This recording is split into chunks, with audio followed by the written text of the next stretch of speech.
Olá, hoje vamos mergulhar num tema bem específico do nosso Código Penal, o artigo 293. Ele trata da falsificação de papéis públicos. E por que isso é tão importante? Porque mexe com uma coisa essencial para o nosso dia a dia, a confiança. Vamos entender direitinho como esse crime funciona. Para começar, vou lançar uma pergunta que parece até meio estranha. O que um selo de imposto, daqueles colados num frango, e um passe de ônibus já usado podem ter em comum? Pois é, a resposta para isso está no centro da nossa conversa de hoje e mostra como esse assunto está mais perto da gente do que parece. E para a gente não se perder, o nosso caminho vai ser este. Primeiro, a gente vai entender uma grande diferença entre tipos de documentos. Depois, vamos ver as duas formas de falsificar, qual é a lista exata de papéis que a lei protege, quem mais pode ser punido além do falsificador e, no final, as ferramentas e as penas para esse crime. Então, vamos começar pelo ponto que é talvez o mais importante de todos, a base para entender o resto. Existe uma diferença fundamental entre papel público e documento público. Sem entender isso, tudo fica bem mais confuso. Olha, a distinção aqui é a chave de tudo. Um documento público é aquele que a gente já conhece bem, né? Uma certidão, um RG, feito por um servidor público.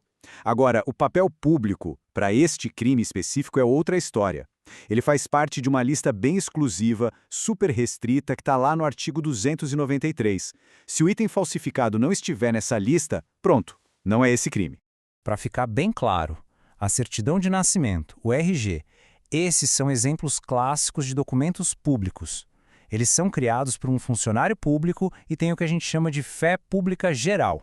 Já um papel público, dentro do nosso tema aqui, seria um selo de controle de imposto, por exemplo, ou um vale postal.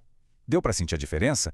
Não é qualquer documento. São itens bem específicos, geralmente com uma finalidade fiscal ou de crédito. Certo. Agora que a gente já sabe o que pode ser falsificado, vamos entender como esse crime acontece. Basicamente, a lei fala de duas ações principais. E as duas formas são bem fáceis de entender. A primeira é a fabricação, ou seja, criar do zero um papel público falso, imitando um que seja verdadeiro. A segunda é a alteração. Nesse caso, a pessoa pega um papel público que é legítimo e modifica alguma coisinha nele para enganar.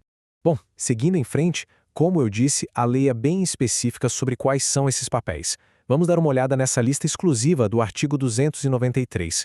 O primeiro grupo de itens tem tudo a ver com a arrecadação de dinheiro pelo Estado. A gente está falando aqui de selos de controle de imposto, papel selado, guias de arrecadação, basicamente tudo aquilo que o governo usa para ter certeza de que os tributos estão sendo pagos corretamente. E aqui, o conceito fica muito claro. Lembra da nossa pergunta lá do começo? A falsificação de um selo de imposto num frango justamente para não pagar o tributo é o exemplo perfeito desse crime. Pode até parecer algo pequeno, mas atinge em cheio a arrecadação do Estado. O segundo grupo já vai para outros itens importantes. Papéis de crédito público que não sejam moeda, claro. Vales postais, documentos da Caixa Econômica, como uma cautela de penhor. E olha só, os bilhetes ou passes de transporte de empresas públicas. E aqui está a outra metade da resposta para a nossa pergunta inicial. Um exemplo clássico de alteração é a pessoa apagar um carimbo ou aquela marcação de um passe de ônibus que já foi usado para fazer ele parecer novo e usar de novo. Isso é um crime previsto no artigo 293. Então, um ponto crucial aqui é o seguinte: a gente está falando de um crime formal. O que isso quer dizer na prática? Significa que o crime acontece e já está completo no exato momento em que a falsificação é feita. Não precisa que o papel falso seja usado, não precisa que alguém saia no prejuízo. A simples ação de falsificar já é o crime consumado, porque o que a lei quer proteger é a confiança, a fé pública. Mas olha, a responsabilidade não para em quem fez a falsificação. A lei é mais ampla e pune também outras pessoas que acabam se envolvendo com esses papéis falsos. A lei aqui abre o leque. Comete o mesmo crime quem simplesmente usa, guarda ou até mesmo possui um desses papéis. Claro, sabendo que ele é falso.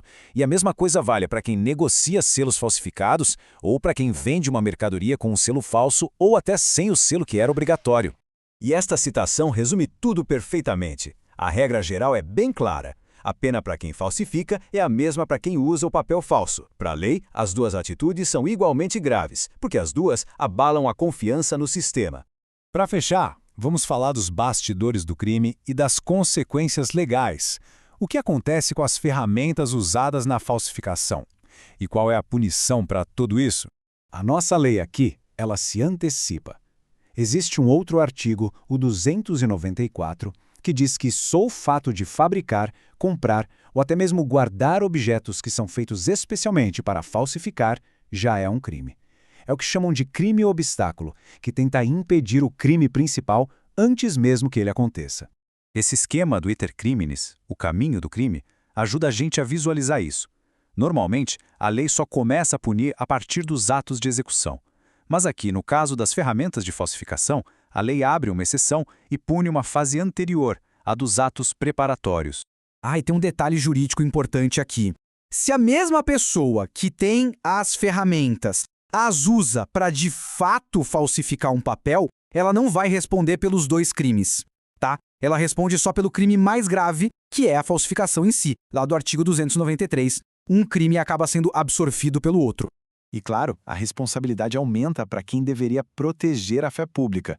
Se o crime for cometido por um funcionário público que usa o próprio cargo para facilitar a falsificação, a pena dele é aumentada em 1/6. A lei é mais dura com quem quebra a confiança que foi depositada nele. E para a gente terminar, fica a reflexão. Falsificar um selo com um passe de ônibus pode parecer uma coisa pequena, um crime menor.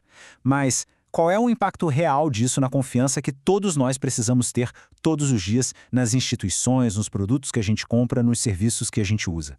É exatamente essa confiança que a lei está tentando proteger.